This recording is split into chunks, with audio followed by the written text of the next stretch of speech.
Hi everyone, my name's Lesley Strachan and I'm a certified Jack Canfield trainer in the Success Principles. Welcome to Hampshire in the UK. This is the warmest day we've had so far. I'm one of only 11 coaches in the UK, so it's quite an experience for me to be in the UK doing the Success Principles. I've had a 40-year career in business, marketing and higher education. Just coming out of higher education now and back into the consultancy world. So what would be quite nice now is we've got people online with me at the moment. If you just like to put in the chat box whereabouts you're from, I think I've got quite a few attendees at the moment, so welcome along. So just in the chat box where you're from, that would be really, really good. I'm actually going to switch the video off now so I can share my screen with the PowerPoint presentation. So I hope you enjoyed today's workshop and that you get something out of it.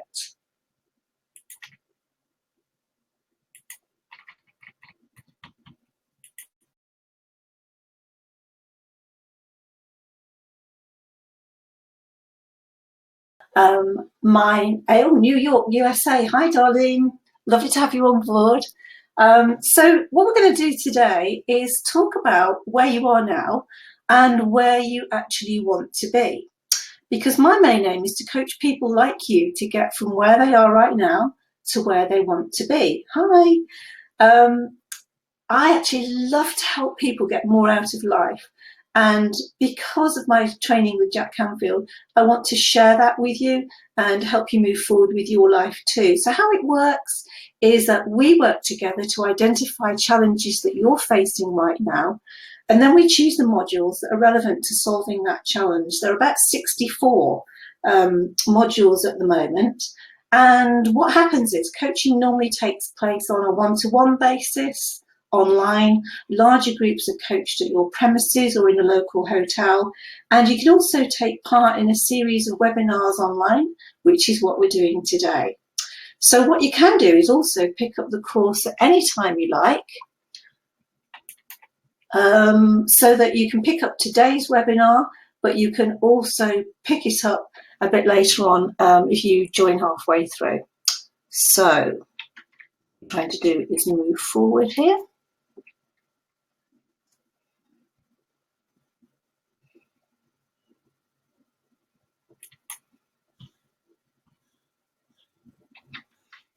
Right, I've just got a bit of an issue with moving forward at the moment.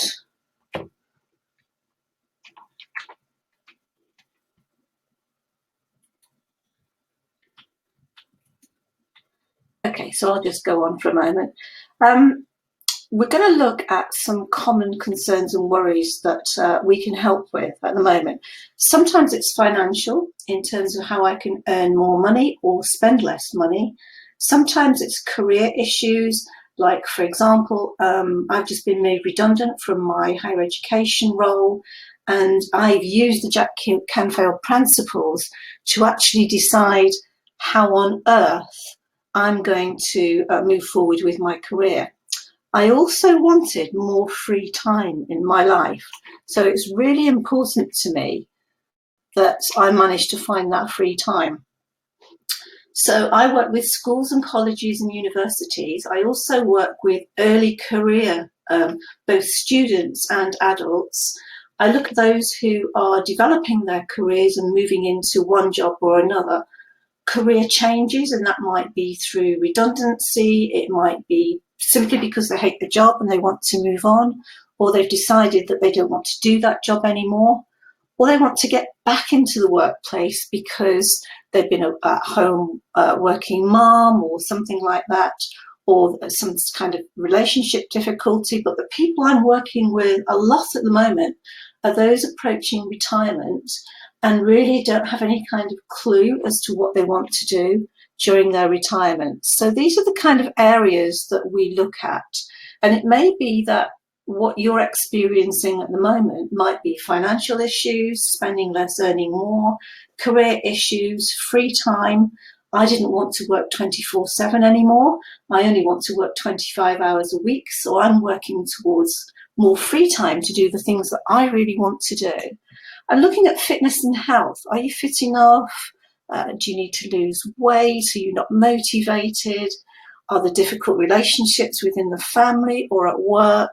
Or look at some personal goals. It might be that you want to do something completely different in your spare time. Or do you want to get involved with the community or a charity? Or all of those things. So welcome again to everyone who's logged in at the moment. So we're going to have a look at the purpose of this workshop today. And I imagine that some people logged in today I know will know a little bit about Jack Canfield and the success principles.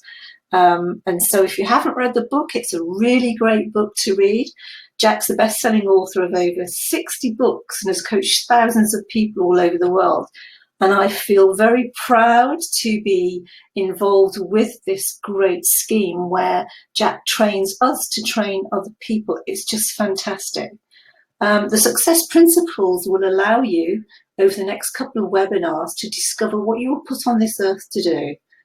Look at prioritizing your goals and discover the proven steps to achieving anything you want. Now, you might be sat there thinking, yeah, Lesley, of course, yeah, load of rubbish that is. But I can tell you from personal experience, this works. I didn't think it would work, but it does work. I've been using these principles now for about 10, 15 years now. And I promise you, if you want to change, then you will be able to. So over the course of the next few webinars, we're going to have a look at other principles. But today, the purpose of this workshop is to learn how to take more responsibility, 100% responsibility for what you want out of life. And the outcome of today's workshop will be fundamental to you because the principle of being 100% responsible is a principle on which everything else is based. And this is sort of ties in quite nicely with my higher education work in universities, where I think probably 80% of the students that I work with will not take responsibility for their life or their course or anything else. So this has worked really well to get them out of this blaming and complaining about everything into actually defining what they want. So in terms of the structure of the workshop, we're going to work through this principle today of taking 100% responsibility and delving into all those little areas of our life where we think we might be able to do a little bit better than we are doing now. So reasons to stay till the end. This is going to be about 45 minutes in total. I promise you it won't go over that. But what you will get is these bonuses. You'll get all of these slides to practice the content, a worksheet you can use over and over, free feedback, inspiration and support from me by email, or we could do that by Skype, and a chance to attend all the other further online workshops, all for free. What's not to like? So I said this right at the beginning, but everyone let me know where you're from by typing in the chat box. And I know we've got Darlene in New York, USA. Hi. I've got somebody in Kent in England, somebody in Wales in England, somebody from Knoxville, Tennessee. Brilliant. I love teaching all around the world. My favourite place. I have a suitcase packed all the time.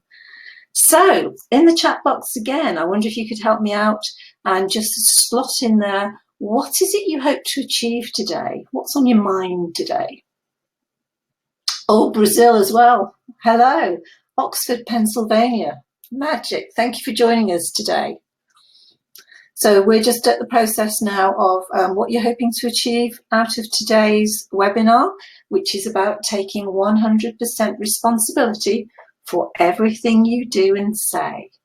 So whilst you're doing that, we can move on to today's session, which is what I've just explained. We're going to explore the concept of responsibility and how you can achieve more. Okay. So Jack Canfield's success principle number 1, reinforcement of this idea. Thank you, Darlene. That's great. The underpinning of this 100% responsibility concept or this principle is something that we get on board with straight away, but then it kind of goes away. I'm kind of guilty of that myself, and I have to keep going back. So what I want to get out of this idea today is what I've let go. Who am I still blaming and complaining about? And instead of taking control myself and actually doing something about it. So we're going to go through some worksheets to assess yourself. And we are going to use this concept to start moving you forward to create the life that you want. Ideas for sharing personal stories. Thank you, Michael. Great. I'm going to give you a start. Quite good, really. Personal stories. It sort of moves me on to this story point. And I'm going to share with you a fairly difficult situation that I faced. I've been a lecturer in higher education for 14 years now. The first 12 were brilliant. I had a fantastic job. I was head of department. I had 34 staff. I was rocking and rolling and really, really enjoying it. And then one week, we had a new vice chancellor came along and said, right, everybody swap places, 3 people apply for one job, your jobs are not secure and you might not have one next week. So my response was, why me? Poor old me. This is just awful. I hate this man. He's turning my life upside down. What am I going to do if I lose my job? I was really upset. I was really down. You probably know how this feels. I was blaming and complaining about everything and everybody. And the outcome was me going off sick. I was stressed. I was upset. I felt sick. I couldn't see the future at all. And then I suddenly thought, was I taking 100% responsibility for this? This was an event that was happening to me, but I was responding in a really, really negative way. So what if I turn that round and put it in a more positive light? And so I went back to a lot of Jack's work and thought I could respond to this in a completely different way and get a completely different outcome, which is something else that we're going to come on to in another webinar. The secret of success is the events that happen in your life, how you respond to them and what the outcome is. So I thought, okay, I'll go back and have a look at what I'm really, really passionate about. I love creativity. I love innovation. I love change. So why am I booking against it?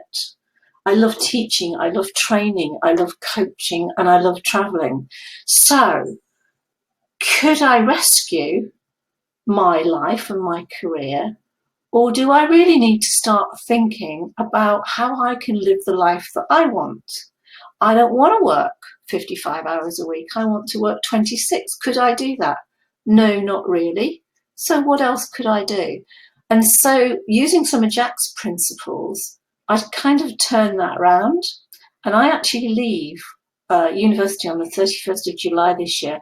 I am super happy, super, super happy because I'm leaving on my terms. I'm doing what I love to do. I'm doing what I'm passionate about doing, is changing other people's lives. And I can do that through my consultancy now. Yes, it's going to be tough. Yes, there are going to be issues that I have to deal with, but I'm in total control of my life and I've taken 100% responsibility for changing it. I'm not going to pretend it was easy, but what I want to try and do is encourage my students and encourage the people who do my programs to try and turn these responses, these negative responses around into something that can be more positive. And so we'll sort of move on to that as we go. But I hope you like that story. That was quite a difficult one for me to tell.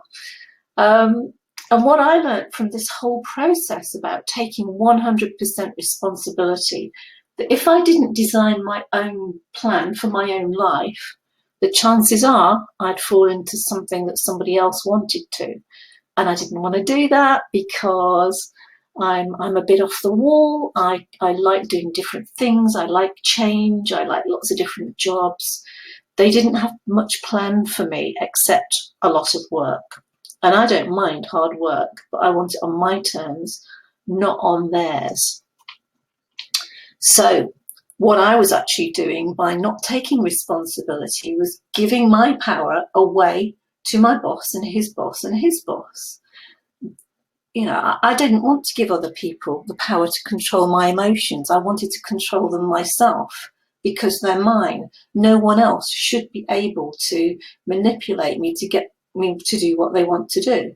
So it's just about changing your response. And some of you I know who are online today will be very familiar with event plus response equals outcome. So the event was for me. I was going to be made redundant. My response was, grrr, I hate everybody in the world. Or, let's look at this and see what comes out of it. There may be better options. And the outcome has been, I've set up my business. I've now got a consultancy. I've got lots of clients where I do lots of training. I'm innovative. I contribute lots of ideas. I travel a lot. And I kind of rely on my instinct now to know whether stuff is good or bad. And so when you consider whether you were happy 2 years ago and whether I'm happy now, I'm happy now. Super, super happy and looking forward to moving on with my life. So for those who might not be familiar, the response is our responses to the events that happen in our lives. It could be anything that happens in your life. But the O stands for the outcomes that we experience. So you can produce negative outcomes or you can produce positive outcomes. But the result, the equal sign, is entirely up to you. So we have some choices in our life. And many of the staff that I work with, many of the students that I work with will say, I don't have a choice. And I would say to them, why don't you have a choice? You do have a choice. You can make two basic choices. You can blame the event, which I did, or you can blame the economy, the weather, the gender bias, your spouse, your boss, your co-workers. There's so many other things that you could blame. We could blame Trump. We could blame anybody, really. The Labour Party over here and the Conservatives. We can blame everybody. We could have a row about that all day. But instead, you have the choice of responding to that negative event, or you can change your response to the event. The event won't change, the outcome won't change unless you change and make a choice as to what you want to do and how you're going to respond to the events in your life. So that's what I keep going back to. I had a chap in my class the other day, a master's student, and he said, I'm really, really stressed. I chose not to come to your class. Now I can't get my assignment in on time. What am I going to do? And I said, well, you can make one or two choices. You can go, poor me, and not put your assignment in, or you could choose to say to me, Lesley, will you help me today? Because the assignment's due in tomorrow, and I'm going to help you. So that was a really nice positive outcome. So have a think about this. We have 3 responses that you have control over. And I speak from personal experience on that. It's my behaviour, my thoughts, and the images I hold in my head. Currently, as I leave higher education, I'm trying really hard to keep putting the behaviour, the thoughts, and the negative imagery away from me. The same with my brother. I have relationship issues with my brother. My behaviour tends to be quite negative. My thoughts about him are quite negative. And so is my visual imagery, because he doesn't help with my mom at all. So I have to keep on top of that mentally all the time to try and change the way I think about him and the way I respond. Otherwise, I just get really, really cross and angry. Now, some of you will be familiar with this and some of you won't. And I just want to highlight the use of this poor child who's crying away there for some reason. And if I'd gone up to this little boy, or even my own little boy who's now 26, and said, Alex, you have to be the biggest idiot I have ever met. So how many of you think that would be a good thing to actually do. So do you think that perhaps if I said to John, do you think that would raise John's self-esteem if I said he's an absolute idiot? Or even if I said to you, you're an idiot, I don't want to work with you anymore. So do you think that would raise John's self-esteem? I've put a poll up there at the moment. So if you'd just like to vote yes or no in a second, that would be really good. I've just opened the poll now. So if I call John an idiot, poor little boy is crying now, would that raise his self-esteem? Everybody's saying no. So if somebody comes up to you and says you're an idiot or you're useless or you're incompetent, it wouldn't raise self-esteem at all, but it's the way that you respond to that that makes it right or not right in your particular head. So I'm going to do another poll now for you. And here's another one. Who's responsible for John's self-esteem and the way he thinks about himself?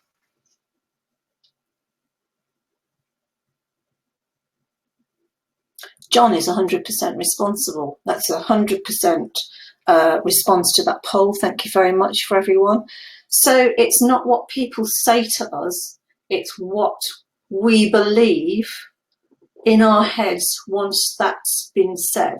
I think I'll share with you, although this is quite difficult, that someone actually accused me of something in my university the other day and told me that I was unprofessional. And for 1 second, I thought, oh God, maybe I am unprofessional. And I thought, hell no, I've been here for 14 years now. No one's ever said that to me before. And basically they're wrong because I've never been in this position before. So I fought back and said, you give me an example of where you think I'm incompetent or where you think I'm unprofessional, and we can chat that through. So I said, and also I lecture capture all my lectures. And so if I've been unprofessional, it's going to be very clear, isn't it, as to whether I was or not.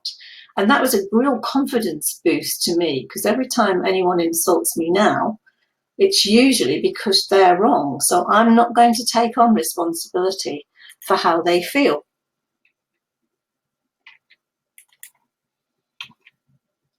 Right, so we've done John.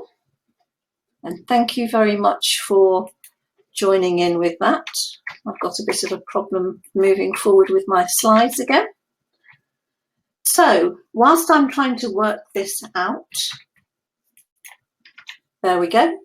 We have Mary now, and all of you I think might be familiar with Mary's story as well.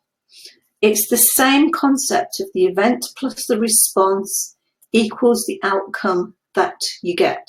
So for example, if I went up to this girl, let's call her Mary, and say, Mary, you've got green hair, or if somebody said that to me even, would that make me feel bad? No. Why not? Because I know I don't have green hair. I have brown hair, and if people are going to insult me because I've got a different colour hair, I'm not going to take that on board. So again, it's not what I say to Mary or what anyone says to me that affects how I feel. It's what you believe to be true about yourself. And most people will be rude or offensive because they have issues or a lack of confidence in themselves as well. So just ignore them. So it's your turn. I'm not going to ask you to put it in the chat box because it might be too personal. So have a little think about perhaps the last year or so of something that people have said to you that have hurt you, or you thought, that's not very nice. Let's give it some thought for a second. And do you have any doubts about that particular issue in your life that would lead you to actually thinking that was true? And I go back to the story about people saying that I was unprofessional, because I've won awards and I've won prizes and I've won annual increases in my salary. And I can't understand why anyone would think I'm unprofessional. And I have evidence to prove that I wasn't. So I had no doubts about that particular issue in my life. Was it me or was it them? I don't know. But I certainly wasn't going to take it on board at all. So have something in mind as we go through the next couple of slides. It's interesting that when you've probably got people who complain to you all the time. I work with a lot of students between 18 and 30. They are always complaining about something because they're not willing to risk doing what they have to do to get a degree or to get a postgraduate degree at all. They will complain about everything. My kids used to complain about everything. And instead of doing something positive about it, they would choose to complain rather than actually achieve what they wanted to. So their attention is, I don't want to have to work. I don't want to have to get up in the morning. I don't want to have to come to university. I don't want to have to read anything. I don't want to have to put assignments in. Just give me a degree. That's all I want to do. But the law of attraction doesn't work that way if you're complaining all the time about everything. And I have to say from personal experience, I have stopped complaining. I have stopped moaning. And I try now to look for the more positive things in everything. And I will say to the people, certainly some of the young people in the junior chambers of commerce that I work with too, saying, stop complaining. What is it you want out of your life? Let's turn this round, because what you're doing is actually, when you're complaining, it has a negative impact on your brain. So let's go back to now this event plus response equals the outcome. So we're going to look at some responsibility sentences, which you can have a look for. As we're going through this, could you make a little note to yourself? You don't have to put this in the chat box if you don't want to. But if you were to take more responsibility for your life and well-being, for example, you might be perfectly fit and have a great well-being. But what would you do? I've just started doing Pilates and yoga for 30 minutes a day. I'd actually just been to the gym before I started this webinar. So what would you do that would just sort of start tipping the balance a little way? We have a thing here in the UK about eating 5 a day, 5 fruit and veg. So could that be something that you would want to do? That you would eat fast food 1 time a week or 1 less time a week? Meditate more often. I can't do that. My brain is just so busy all the time. But I can when I'm doing yoga. Or get more sleep. So have a little think of it and just write that down in terms of, if you were to do one thing this week to increase your health and well-being, what would it be?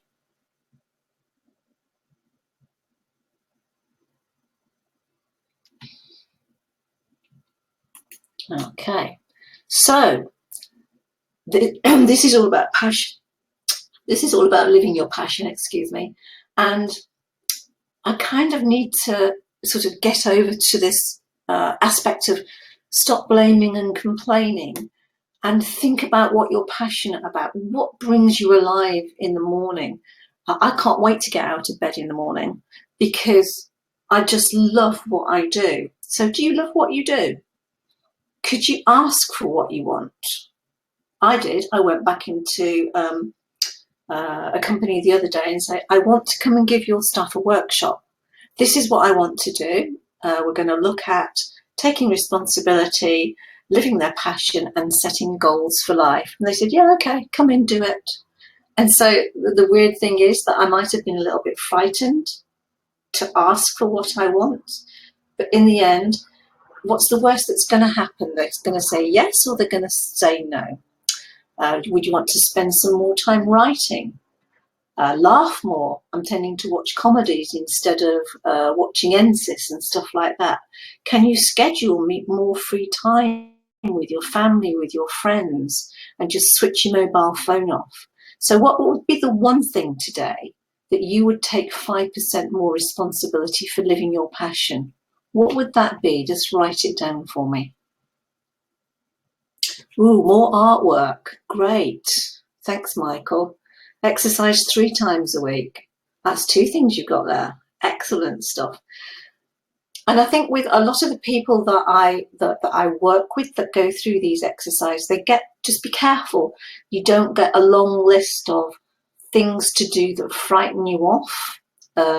So I've got a Fitbit on at the moment, and I was desperate to try and reach 70,000 steps a week. But sometimes I'm really tired and I just can't do it. So I've lowered my expectations. But my achievement is I just feel great when I've achieved 60,000. And if I achieve 70,000, that's great. Darlene, thanks. More time creating the course. Yeah, I'm having to do a lot of that at the moment as well.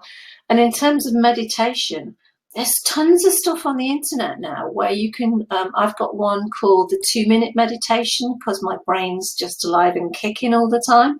So if I just lie down in between calls, for example, and just take 2 minutes to breathe or to just step out and walk the dog around the block or something like that, just something easy that you feel really, really good about. Good, exactly. Let's move on to this one. So the attainment of my goals. Jack always says in his book, do 5 things a day to get me closer to my goal. But if, like me, you're trying to hold down a full-time job, spend some time with your husband and your kids and stuff like that, I've sort of taken the pressure off now to say 1 thing a day to get me closer to my goal. And it's usually 1 hour. So it would be 1 hour a day to get this webinar ready. And I'm preparing 1 hour a day to get the next webinar ready. Or I might just do something on the website or some social media.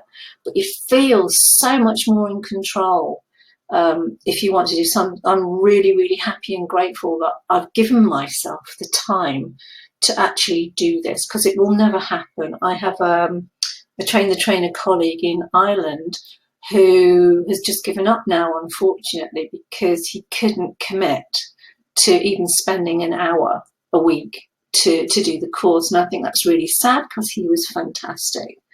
So thank you for all your sharing on the chat box there. That's great. Spend an hour a day in action rather than watching TV. That's a bit of a downfall of mine. I love TV, so I have to switch it off, go walk the dog, or go down to our local pub and have a drink down there and walk back. Sharing the goals with family and friends. I have an accountability partner in the USA. I love the interaction that I have with Canadians and US, because we have sometimes a very different viewpoint on things, and I find it really, really helpful to be part of the Jack Canfield community of trainers, because we're so positive with each other. And do the one thing that I've been procrastinating on, and I've been procrastinating a long time about doing a photo shoot and stuff. So I booked that for next Tuesday. So I'm going to show up and have some brand new photographs next week. That'll be fantastic. Good, I'm glad you're talking to one another and smiley faces on there. That's it. Oh, Michael, what's your reward for taking action? Go to a movie. Fantastic. I love that idea. So for my relationships took a back seat big time. And now I actually plan quality time with my husband and my kids. And so it's either Saturday or Sunday. It's a whole day. I don't come anywhere near this computer. I don't have the laptop on. I don't have my mobile on, and I don't have my tablet with me. And we go out, we do stuff. We go out for lunch, out in the New Forest here, where it's beautiful with loads of ponies and cows and horses and stuff. We started having a date night. No one could understand that at work. I said, I'm really, really sorry. I can't work on a Wednesday night. I go out with my husband. And they went, really? Seriously? You do that? Yes, I do. I talk less and listen more, or keep my agreements and only say yes when I mean it. I am awful at that, because I like to say yes to everything, but I've now had to say, no, I'm sorry, that's not my purpose, it's not my aim, it's not my passion.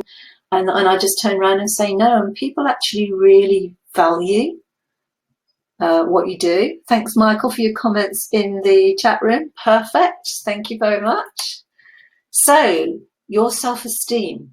Examples here. I'd ask for what I want instead of going, oh, I can't ask for what I want, or people will think I'm a bit silly, I can't do that. Just ask. And I have been so surprised with the positive reaction that I've had by just asking. And as Jack Canfield says quite a lot, if people say no, you just go whatever, and you move on to the next person until you get a yes or you get what you want. So would you take more training and seminars to stay positive? For example, would you go and read the success principles over and over and again? How do you keep on top of your self-esteem and your mental well-being? Creating a list of successes and review them, and surround yourself with positive people. I have to say that over the last couple of years, the negativity in the university that I work in is astounding.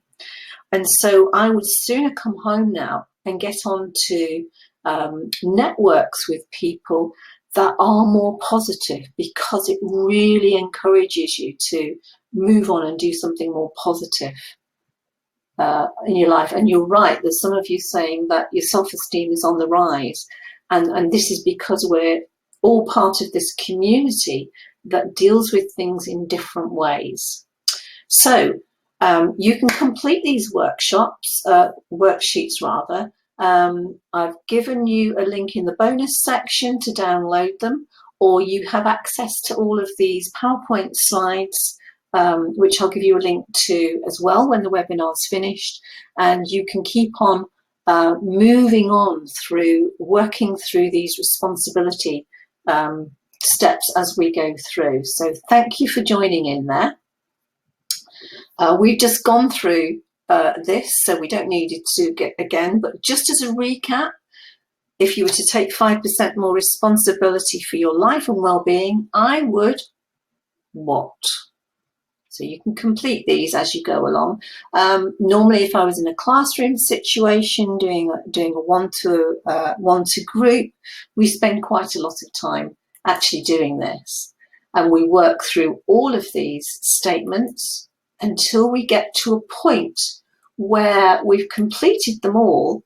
And then what I'd like you to do then is prioritize all these different areas of your life and think, what is the one most important thing that I need to do out of this list? So next coming up is when I'm working with groups, and I'm working with you guys today, we normally have a little chat about, is there something on your mind today that's bothering you at the moment? So you don't need to put that in the chat box if you don't want to, but please feel free to share if you do. What's on my mind at the moment today is trying to sort out this horrendous paperwork for this redundancy and this severance application that I'm doing, and trying to get all my marks in. I'm also trying to run the business and get the consultancy off and running. So there's lots and lots and lots to think about. So what's on your mind today? As I said, you don't need to put it in the chat box there, but think, if I could do things differently, what would it be? So what is this difficult or troubling situation in your life? I find that a lot of the time people are, what's the word I can use? Hesitant to actually tell me, because it could be quite private, it could be quite disturbing for them. They just don't know what to do. They don't want to face it. Thanks, Michael, for your comment there. I did that last week. And I had that about 2 years ago, where I thought I was in the wrong job, been made redundant, want more free time, want the kids to do more at home. That's a perennial parents issue. Do something that you want to be passionate about and stuff like that. Thanks, darling. Oh dear, that doesn't look great with a flooded basement. Shouldn't laugh, really. So we've all got troubling situations, either at work or at home. So let's have a little think about that. So, are you pretending not to know this is happening? Are you ignoring it? Are you finding it really difficult to deal with?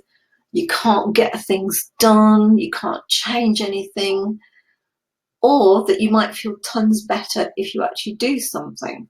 The other day I had on my mind my garden. At the front looks awful. It's just weeds everywhere. And every time I drive the car in the garage, I keep thinking, oh God, this is awful. It looks awful. Wouldn't it be better if I did something about it? So I finish work about half an hour every day, earlier now, and I've gone off and done it. Great stuff. But I was ignoring it. So the payoff for keeping the garden like it was, it just looked awful.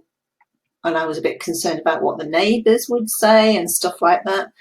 Certainly in my professional life, it was actually safer not to do anything about it at all, because people were paying me money. They were paying me a salary. And so why would I want to do things any differently? Because I was super, super unhappy.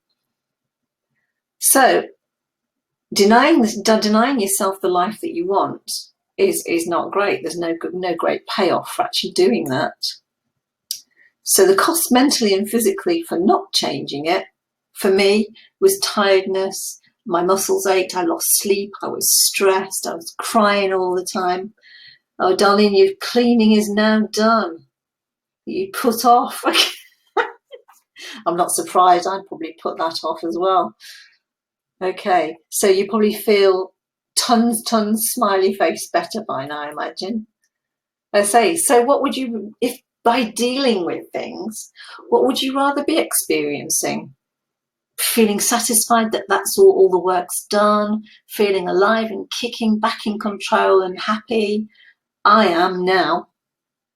It's so much better. By dealing with the things that are difficult and troubling, it's easier just to do it rather than not do it. So, given what you're thinking about at the moment, and maybe to do with work or something else, think about the actions you'll take and what requests you can make to get it done. Is there a meeting or a phone call that you need to make? Is there a face-to-face workshop that you need to do? If you've got to ask your boss for a job or something like that. So you need to define the action. When I was working with some groups the other week, I also added on this, by when will you take that action? Because it's all very well saying, yeah, I'll do that. But I now like to commit my groups to a day and a month of a year. And I might phone them, I might email them, I might touch base on Skype or something. But it's really important that following through with what you said you were going to do is a really good thing to do. So, rating what's on your mind today on a scale of 1 to 10, 10 being highest probability, will you follow through on the actions that you've committed to on the stuff that we talked about earlier? So you want to put that in the chat. I'm expecting most of you to say 10, by the way. So you have a go and put something in the chat room on that. That would be great. So we're going to wrap up the module because I did promise you under an hour. Ooh, 9. It needs to be a 10 there with some of you. We're just going to wrap up the module, getting towards the end here. And you might recognize this guy, you might not. He's called Viktor Frankl, and he was in a concentration camp in World War II where people were dying all around him. It was absolutely horrific. I was looking him up earlier today. But he made the decision that no one would own his spirit in the concentration camp that he was in. He chose to find meaning and purpose. And he discovered that those people who chose hope survived longer than those who didn't. Because in his words, you always have a choice about your attitude. So a quote from this guy was that everything can be taken from a man but one thing, the last of the human freedoms, to choose one's attitude in any given set of circumstances, to choose one's own way. When we are no longer able to change a situation, we are challenged to change ourselves. Between stimulus and response, there is a space. In that space is our power to choose our response. In our response lies our growth and our freedom. And I really, really love that quote by him. And there are numerous other people who were interned in World War II camps that really made a difference to their own areas, to their own life, because they chose not to give in. So in today's session, we've explored the concept of taking 100% responsibility for your life and for your results. And I want to thank you all for staying until the end. That's really good. So I'm going to make all these slides available. You can use the worksheets, but there's also a link to the worksheet that I've done. And free feedback, inspiration and support by email. Do join my Facebook page, Lesley Strachan Consulting and Training. I'm more than happy to chat there too. And the chance to attend further online workshops, which currently are going to be free for the next 2 or 3 months. And the links on how to get to the bonuses will be sent directly to your inbox. So the next session is going to look at continuing this journey by learning to get in touch with who we are inside and what our purpose is on this earth. So in success principle number 2, we're going to review, are you doing what you love to do? We're going to uncover or discover what your passions are. What are you good at? Are you doing what you're good at? And do you know what you're good at? Are you accomplishing what's important to you? And are you 100% satisfied with your life? Want to know more? Then you'll have to join me in the next webinar. You'll get an email really, really soon about that. So thank you once again. It's absolute joy to have you on board.